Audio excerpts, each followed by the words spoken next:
கர்த்தருடைய பரிசுத்த நாமத்துக்கு மகிமை உண்டாவதாக. இயேசு சிலுவையில் பேசின 5வது வார்த்தை நம்ம தியானிப்போம். யோவான் 19வது அதிகாரம் 28வது வசனம். அதன் பின்பு எல்லாம் முடிந்தது என்று இயேசு அறிந்து வேத வாக்கியங்கள் நிறைவேறத்தக்கதாக நான் தாகமாய் இருக்கிறேன் என்றான். எதன் பின்பு தேவன் எல்லாம் முடிந்தது என்று சொன்னார்? அவர் இந்த உலகத்தில் மனிதர் குணமாக வந்து மனிதனுடைய எல்லா விதமான பாவங்கள் எல்லாவற்றும் தன் தோள் மேல் சுமந்து கொண்டு அவர் சிலுவையில் அடிக்கப்பட்ட போது எல்லாம் முடிந்தது என்று அவர் சொன்னார். அவரை குறித்து அநேக தீர்க்கதரிசனமான வார்த்தைகள் முன்னறிவிக்கப்பட்டிருந்தது தீர்க்கதரிசிகளால். அவருடைய பிறப்பு முன்னறிவிக்கப்பட்டிருந்தது, அவர் பிறந்த இடம் முன்னறிவிக்கப்பட்டிருந்தது, அவர் ராஜாவாக பவனி வந்தது முன்னறிவிக்கப்பட்டிருந்தது, அவருடைய பாடுகள் மரணம் முன்னறிவிக்கப்பட்டிருந்தது, அவருடைய உயிர்ப்பும் மீட்பும் முன்னறிவிக்கப்பட்டிருந்தது. அதே போல் இன்று சொல்லப்பட்ட வார்த்தையும் முன்னறிவிக்கப்பட்டிருந்தது. சங்கீதம் 69:21. என் ஆகாரத்தில் கசப்பை கலந்து கொடுத்தார்கள், என் தாகத்திற்கு காடியை குடிக்க கொடுத்தார்கள்.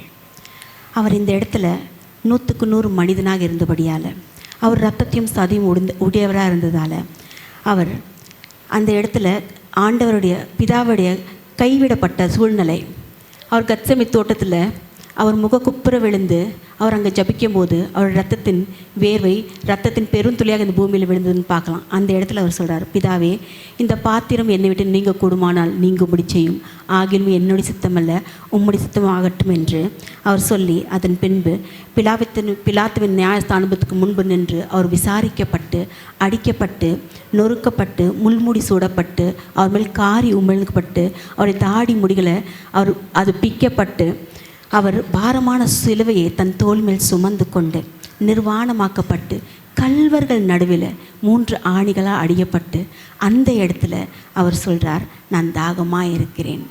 இந்த தாகம் இந்த இடத்துல உண்டான தாகம் அல்ல, மாறாக ஆதியில் ஆதாளையும் ஏவாளையும் ஆண்டவர் தன்னுடைய சாயலில் உண்டாக்கின தேவன். அவர் அந்த ஆதாளும் ஏமாளும் சாத்தானால் சோதிக்கப்பட்ட போது அந்த மகிமையை எழுந்து போகிறார்கள்.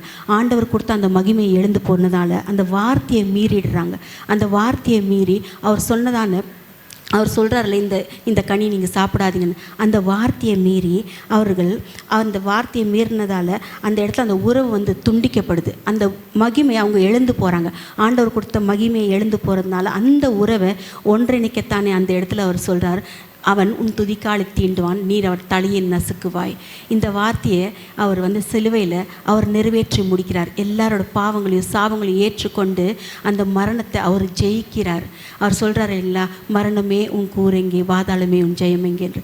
அதை அவர் அந்த இடத்துல நிறைவேற்றும் போது நான் தாகமாக இருக்கிறேன் என்று அந்த இடத்துல அவர் வெளிப்படுத்துகிறார். ஏனென்றால் அந்த மகிமையான பரிசுத்த இடத்துல மீண்டும் என்னுடைய பிள்ளைகள் அவரை சந்திக்கணும், மீண்டும் அவருக்குள்ள அந்த நெருக்கம் வரணுன்ற தாகம் அந்த இடத்துல அங்கே உண்டானது. அவர் அந்த இடத்துல தாகமாக இருக்கிறேன்னு சொல்கிற போது அந்த போர்ச்சுகவன் ஒருவன் அவருக்கு கசப்பான காடியை எடுத்து கொடுக்குறான். பாருங்கள், ஆண்டவர் அந்த இடத்துல அவங்களோட மத்தியில் அவர் வாசம் செய்யும்போது அவர் எத்தனை அற்புதம் செய்தார், எத்தனை அடையாளங்களை செய்தார், எத்தனை அதிசயங்கள் எல்லாவற்றையும் பார்த்த மக்கள் குருடர்களுக்கு பார்வையை கொடுத்தார், செவிலியடை கேட்க செய்தார், ஊமையை பேச செய்தார், முடுக்க வாதம் மறந்தவர்களை நடுமாட செய்தார், பிசாசுகளை துரத்தினார், மரித்த லாசருவை 3ஆம் நாள் எழுப்பினார், மரித்து போன ஜெயரசரோட மகளை அவர் எழுப்பினார். அதே போல் மரண பாடையில் கொண்ட அந்த விதவை தாயோட மகனை உயிரோட எழுப்பினார். இத்தனை அற்புதம் செய்த மக்கள், இது எல்லாத்தையும் பார்த்த மக்களோட உள்ளத்தில் எவ்வளோ கசப்பு இருந்தால் அவங்க உருக்க சத்தத்தோடு சொல்கிறாங்க, இவரை சிலுவையில் அறியுங்க, சிலுவையில் அறியுங்க என்று. இந்த எல்லாவற்றையும் அவர் ஏற்றுக்கொண்டார். ஏனென்றால் இந்த எல்லாவற்றையும் ஏற்றுக்கொண்ட பின்பும் அவருக்கு தாகமாக இருக்குன்னு சொல்லும்போது அவருக்கு அந்த கசப்பான காடியை அந்த மக்கள் அவங்களுக்கு கொடுக்குறாங்க. எல்லாவற்றையும் பார்த்தார்கள், எத்தனை அற்புதம் எல்லாவற்றையும் பார்த்து கூட அந்த மக்களோட உள்ளத்தில் இன்னும் கசப்பு இருந்தது. அதனால தான் அந்த கசப்பான காடியை கொடுக்குறார்கள். அந்த கசப்பை ஏற்றுக்கொண்டு தான் அவர் சொல்கிறார், இது எல்லாவற்றையும் என் மகனே, என் மகளே, உனக்காக நான் ஏற்றுக்கொண்டேன். உன்னுடைய பாவங்களை, உன்னுடைய மீறுதலை, உன்னோட குற்றங்களை, நீ பட வேண்டிய எல்லாவற்றையும் நான் என் தோள்மையை ஏற்றுக்கொண்டு இந்த கசப்பையை நான் ருசி பார்த்தேன். ஏனென்றால் உன்னுடைய உள்ளத்தில் இருக்க கசப்பை அகற்றி போடு என்று இந்த வசனத்தை படிங்க. எபேசியன்ஸ் 4:31-32.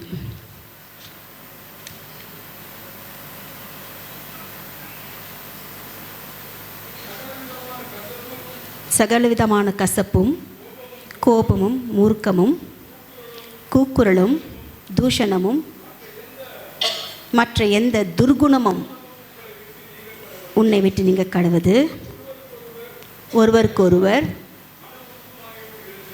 மனதுருக்கமாய் இருங்கள் என்று கிறிஸ்துவுக்குள் தேவன் உங்களை மன்னித்தது போல நீங்களும் ஒருவருக்கு ஒருவர் மன்னிங்க. இந்த இடத்துல எவ்வளோ அன்பை வெளிப்படுத்துகிறாரு பாருங்க.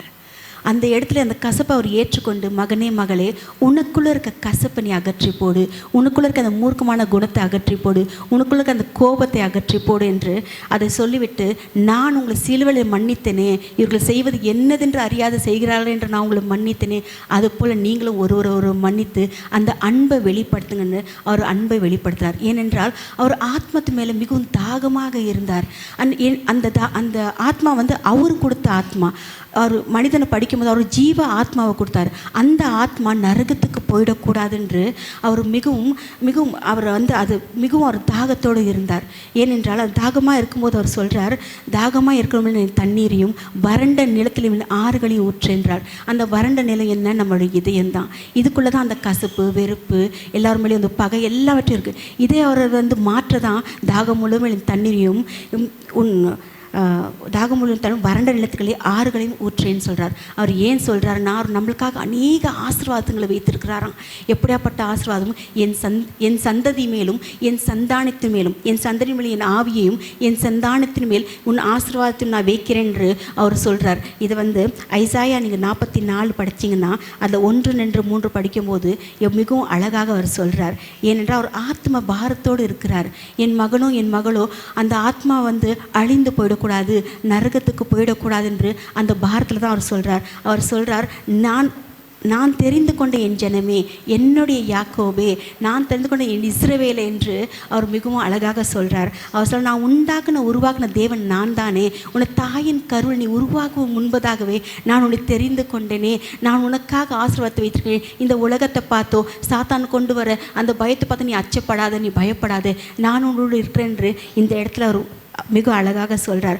அவர் என்ன எதிர்பார்க்குறார்? என் மகன் ஆதியில் அவர் ஆதாமும் ஏவாளையும் உண்டாக்கின போது ஒவ்வொரு நாளும் அவர் மாலை நேரத்தில் ஆதாளும் ஏவாளையும் அந்த தோட்டத்தில் பார்க்க வருவாராம். அந்த பாவம் வந்ததுனால தானே அவங்க அந்த இடத்தை விட்டு அந்த தோட்டத்தை விட்டு அங்கே அகற்றப்பட்டார்கள். அதை அவர் இந்த கல்வாரி சிலுவையை ஏற்றுக்கொண்டு அவர் சொல்கிறார், என் பிள்ளைகளே, நான் உங்களை தேடி வந்தேன், இப்போ நீங்கள் என்னை தேடி வாங்க, நான் உங்களுக்காக காத்து கொண்டிருக்கிறேன். எப்படி காத்து கொண்டிருக்காராம்? மானானது நீரோடைய வாஞ்சித்து கதறுகிறது போல என் ஆத்மா உண்மை வாஞ்சித்து கதறுகிறது என்று தாவீது அழகாக சொல்கிறார் இல்லைங்களா? சங்கீதத்தில் சங்கீதம் 42:1-2 மிக அழகாக சொல்கிறார். அவர் சொல்கிறார், என் ஆத்மா தேவன் மேலும் ஜீவனுள்ள தேவன் மேலும் தாகமாக இருக்கிறேன், நான் எப்பொழுது அவருடைய சந்நிதியில் நிற்பேன் என்று அந்த ஏக்கம் அவங்களுக்குள்ளே இருக்கணும். ஏனென்றால் அந்த மனதிற்கும் எப்படி இருக்கணுமா, அவரை தேடி அவர் எப்படி வாஞ்சித்து வரணுமா? சக்கேயை வாஞ்சித்தார் இல்லைங்களா? அந்த மரத்து மேலே ஏறிக்கொண்டு இவர் யார் என்று நான் பார்க்கணும். அந்த வாஞ்ச அந்த 12 வருஷம் பாடுகள் உள்ள ஸ்ரீ அவர் ஆடியை தொட்டால் போதும் நான் சுகமாயிடுவேன்ற அந்த வாஞ்சியை தான் அவர் நமக்குள்ளே எதிர்பார்க்குறார். என் மகள் என் சந்நிதியில் எப்போ நிற்பாங்க, என்னை எப்போ அவங்க பார்ப்பாங்க, நான் சொல்கிற வார்த்தை எங்கே கேட்பாங்க.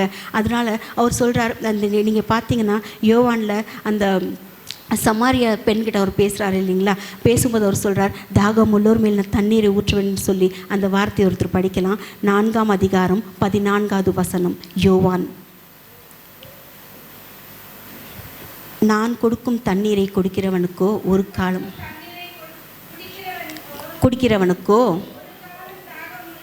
ஒரு காலம் தாகம் உண்டாகாது, நான் அவனுக்கும் கொடுக்கும் தண்ணீர் அவனுக்குள்ளே நித்திய ஜீவகாலமாய் ஊறுகிற ஜீவ நீரூற்றாய் இருக்கும் என்றார். நித்திய ஜீவகாலமாக அந்த நித்திய ஜீவனை என் மகளே உனக்கு கொடுக்கத்தான் என் தாகமாக இருக்கிறேன், என் தாகத்தை நீ தீர்க்க மாட்டாயா என்று மிக அழகாக அவர் அந்த இடத்துல சொல்கிறார். அவர் பண்டிகை கடைசி நாளில் அவர் மிகவும் சத்தமிட்டு சொல்கிறார், ஒருவன் தாகமாக இருந்தால் என்னிடத்தில் அவன் பானம் பண்ண கடுவான். ஏனென்றால் அவரோட செவி கொடுக்கணுமா, அவருடைய வார்த்தைக்கு செவி கொடுக்கணுமா. அப்படி அவரோட வார்த்தைக்கு நம்ம செவி கொடுக்கும்போது தான் அவர் நம்முடைய தாகத்தை தீர்க்கிற ஒரு தேவனாக இருக்கிறார். என் மகன் என்னுடைய வார்த்தைக்கு செவி கொடுக்க மாட்டான், கொண்டிருக்கார். யாருக்கு காது இருக்குதோ என் வார்த்தைக்கு செவி கொள்ளுங்கள் என்று அவர் இந்த இடத்துல சொல்கிறார். ஏன் சொல்கிறாருன்னா, இந்த உலகத்தில் 800 கோடி மக்கள் இருக்கார்கள். அவர்கள் வந்து தொய்ந்து போன ஆடுகள் போல, அவங்க தொலைந்து போன ஆடுகள் போல, மேய்ப்பில்லாத ஆடுகள் போல அங்கேயோ அழிந்து திரிந்து கொண்டு சிதறடிக்கப்பட்டிருக்கிறார்களாம். இந்த மக்கள்லாம் என்னிடத்துல வரணும், இந்த மக்கள்லாம் தெரிஞ்சுக்கணும். ஏனென்றால் என்னுடைய பிள்ளைகள் ஒரு சின்ன கூட்டமாக தான் இருக்காங்க. ஆனால் இந்த உலகம் ரொம்ப பெருசாக இருக்குது. இங்கே இருக்க மக்கள் வந்து ரொம்ப அதிகமாக இருக்காங்க. அறுவடை அதிகமாக இருக்குது, ஆட்களும் கொஞ்சமாக இருக்குங்க. அறுப்பின் எஜமான இடத்துல நீங்கள் வேண்டிக் கொள்ளுங்க, உங்களுக்கு ஆண்டவர் வந்து ஆட்களை எழுப்பும்படி வேண்டிக் கொள்ளுங்கன்னு சொல்லி அவர் அதைத்தான் அவர் வெளிப்படுத்துகிறார். ஏனென்றால் சாத்தான் வந்து வகை தேடி சுற்றி தெரிந்து கொண்டிருக்கான். யாரை எப்போ விழுங்கலாம், எந்த இடத்துல விழுங்கலாம், எங்கே பலவீனமாக இருக்காங்களோ அந்த பிள்ளைகள் அங்கே விழுங்கலாம் என்று சொல்லி சாத்தான் வந்து வகை தேடி சுற்றி கொண்டிருக்கிறான். அவங்கள் எப்படி அவன் மக்கள் வந்து அவன் சூழ்ந்து கொள்றான்னா, அவன் கண்களின் இச்சையை கொடுத்து, அந்த மாம்சத்தின் பெருமையை கொடுத்து, அந்த மக்களை வந்து அவன் வந்து சாவுக்கு ஏதுவான, அந்த பாதாளத்துக்கு ஏதுவான காரியங்களை அந்த சாத்தான் அந்த இடத்துல செய்து கொண்டிருக்கான். என் பிள்ளைகள் இந்த இடத்துல விழுந்து போயிடக்கூடாது, சாத்தானுக்கு அவங்க செவி கொடுத்துடக்கூடாது. அவன் வந்து இந்த உலகத்தை வந்து ரொம்ப இன்பமாக காட்டி கொண்டிருக்கான். ஒவ்வொருத்தரையும் ஆண்டவர்கிட்ட பிரித்து அவன் இன்பமாக காட்டிக்கொண்டு, அவன் எந்த விஷயத்தில் இன்பமாக காட்டுறான்? அந்த பணம் விஷயத்தில். ஒருவனுக்கு அதிகமாக சம்பளம் கொடுத்து ஒருத்தவனை உயர்த்தி ஆண்டவர் வந்து பார்க்காத மாதிரி செய்கிறான். இன்னொருத்தருக்கு சம்பளமே கொடுக்காத ஆண்டவர் வந்து மறுதளிக்க செய்கிறான். அப்படியாப்பட்ட காரியங்கள் அந்த சாத்தான் செய்து கொண்டிருக்கான். அதனால தானே இன்றைக்கி வந்து ஏஏ என்று ஒரு விஷயத்தை கொண்டு வந்து, அந்த ஏஐ கண்டுபிடிச்சவன் எந்த நோக்கத்தோடு கண்டுபிடிச்சான்? ஏஐ கண்டுபிடிச்சா அநேக பேர் வேகலேருந்து அடிக்கற்றி விட்டு நான் அதிக பணம் சம்பாதிக்கலாம், நான் இன்னும் நல்லா வாழலான்ற ஒரு நோக்கத்தோடு தானே இந்த ஏஐ கண்டுபிடிச்சான். அவன் கண்டுபிடிச்சதுனால அநேக பேர் வேலைகளை எழுந்து அந்த பிள்ளைகள் அந்த காசு பணம் சம்பாதிக்கிறதுக்கு அவங்க என்ன செய்கிறாங்களாம், அந்த காசு பணம் இருக்கும்போது என்ன செய்கிறாங்களாம், பப்பையும் கிளப்பையும் தேடி போகிறாங்க. அவங்க வந்து மரணத்துக்கு ஏதுவான காரியங்களை தேடி போகிறாங்க. இதை அறியாமலே இருக்காங்க மக்கள். அதே போல் அதுக்கு பணம் கொடுக்காத போது அவங்க என்ன செய்கிறாங்க, சைபர் கிரைம் செய்கிறாங்க. எப்படியாவது பணத்துக்கு இருக்கலாம், யார்கிட்ட எப்படியாவது இந்த மக்கள்கிட்ட இந்த பணத்துக்கு வந்து அவனோட சுகபோகத்துக்காக யாரையாவது எந்த இடத்துல வீழ்த்தலான்ற காரியங்களை அந்த மனிதன் அங்கே செய்து கொண்டிருக்கிறான். அது ஒரு சின்ன ஒரு எக்ஸாம்பிள் சொல்கிறேன் பாருங்கள். போன வாரத்தில் நாங்கள் வீட்டில் இல்லை, என் பொண்ணுக்கு ஒரு ஃபோன் கால் வருது. ஃபோன் கால் வந்தபோது அந்த ஆப்போசிட்லேருந்து உஷாவா பேசுகிறதுன்னு கேட்குறாங்க. இல்லைங்க, நான் உங்கள் டாக்டர் பேசுகிறேன். இல்லைங்க, நான் மெடிக்கல் ஷாப்லேருந்து ஃபோன் பண்ணிகிட்ருக்கேன். நான் பை மிஸ்டேக் உங்களுக்கு ஒரு 2000 ரூபா அனுப்பிச்சிட்டேன், அந்த ஸ்க்ரீன்ஷாட்டை அனுப்புகிறப்பாங்க. உங்களுக்கு பேங்க்லேருந்து மெசேஜ் வருது. அவன் ஸ்க்ரீன்ஷாட்டையும் அனுப்புகிறான். எனக்கு 2000 ரூபா அனுப்பிச்சதை ஒரு ஸ்க்ரீன்ஷாட் அனுப்பிச்சிட்டு பேங்க்லேருந்து வந்த மாதிரி ஒரு மெசேஜையும் அனுப்புகிறான். என் மகளுக்கு ரொம்ப கஷ்டம் ஆகிடுச்சு. ஐயோ, யாரோ பாவம் மெடிக்கல் ஷாப்லேருந்து இந்த மெசேஜ் அனுப்பிச்சிருக்காங்களா, அம்மா வேறு வீட்டில் இல்லையே. சார் மேடம் நீங்கள் அனுப்பிச்சிடுறீங்களா? இல்லை சார், என்கிட்ட அந்த பாஸ்வேர்டு உங்களுக்கு அனுப்புறதுக்கு இல்லை அப்படின்னு சொல்கிறான். அப்புறம் ஒரு 1/2 மணி நேரம் கழிச்சு நாங்கள் வந்தபோது, அம்மா யாரும் வந்து பேங்க் இது மெடிக்கல் ஷாப்லேருந்து 2000 ரூபா உங்களுக்கு பை மிஸ்டேக் அனுப்பிச்சிட்டாங்க, போய் சீக்கிரம் அனுப்பிச்சிடுங்கம்மா. நான் சொன்னேன், ஒரு நிமிஷம் இருமா, ஃபஸ்ட்டு வந்து பேங்க் அக்கௌண்ட்டில் வந்துருக்கா நம்ம பார்க்கலாம். அவன் அமைச்சதெல்லாம் இருக்கட்டும், பேங்க் அவன் அமைச்சது அந்த என் பொண்ணு என்கிட்ட காமிக்கிற மெசேஜையும் காமிக்கிறான், அந்த வாட்ஸ்அப்பில் அமைச்ச ஸ்க்ரீன்ஷாட்டையும் காமிக்கிறான். நான் ஒரு நிமிஷம் இருமா, அக்கௌண்ட் செக் பண்ணலாம், அக்கௌண்ட்டில் 1 ரூபாவும் வரப்படல.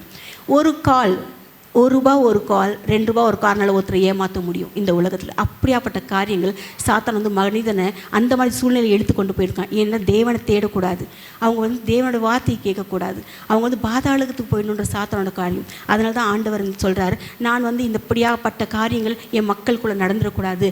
நான் தெரிந்து கொண்ட இஸ்ரவேலே, நான் தெரிந்து கொண்ட யாக்கோபே, நீ இப்படியாப்பட்ட காரியங்களை விழுந்து போயிடக்கூடாதுன்னு சொல்லிட்டு ஒவ்வொரு நாளும் ஆண்டவர் வந்து உள்ளத்தின் கதவுகளை தட்டி கொண்டே இருக்கிறாராம். என் மகள் என் சத்தத்துக்கு எப்போ செவி கொடுப்பா, எப்போ அந்த கதவை திறப்பால், நான் அவனுக்குள்ளே வாசம் செய்வேன், அவன் எனக்குள்ளே வாசம் செய்வான். அவர் வந்து வாசம் செய்யும் போது தான், அவருடைய வெளிச்சத்தை நமக்குள்ளே கொடுக்கும்போது தான் அந்த கசப்பான காரியங்கள், அந்த இருளான காரியங்களை நம்ம விட்டு அகற்றி போட்டு அவருடைய வெளிச்சத்தை கொடுக்குறானா, அந்த பரிசுத்தை கொடுக்குறானா. அவர் அந்த இடத்துல வந்து நம்மளை சீர்படுத்துகிறானா, சிறப்படுத்துகிறானா. அந்த வெளிச்சம் நமக்குள்ளே வரும்போது நம்மளை அவர் சீர்படுத்துகிறார், சிறப்படுத்துகிறார், நம்மளை நிலைநிற்க செய்கிறார். யாருக்குள்ளே? கிறிஸ்துவுக்குள்ளே நம்ம நிலைநிற்க செய்கிறார். அதனால தான் ஆண்டவர் சொல்கிறார், என் மகளே, என் மகளே, என் தாகத்தை கேட்க இங்கே வந்திருக்கு என் பிள்ளைகளே, நீங்கள் வந்து உலகத்துக்கு ஒளியாக இருக்க வேண்டும்.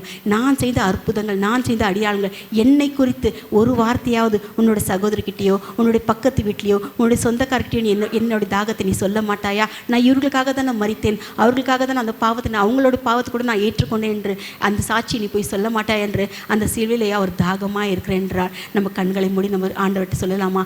ஆண்டவரே, உன்னுடைய தாகத்தை நான் தீர்ப்பேன். ஆண்டவரே, என்னை நீர் தெரிந்து கொண்டீரே, என் வாழ்க்கையில் நீ அநேக அற்புதங்கள் அதிசயங்கள் நீர் செய்தீரே. உம்முடைய தாகத்தை தீர்க்கிற மகனாக நாங்கள் எங்களிருந்து புறப்பட்டு போய் உம்முடைய வெளிச்சத்தை நாங்கள் மற்ற பிள்ளைகளுக்கு பிரதிபலிப்போம்.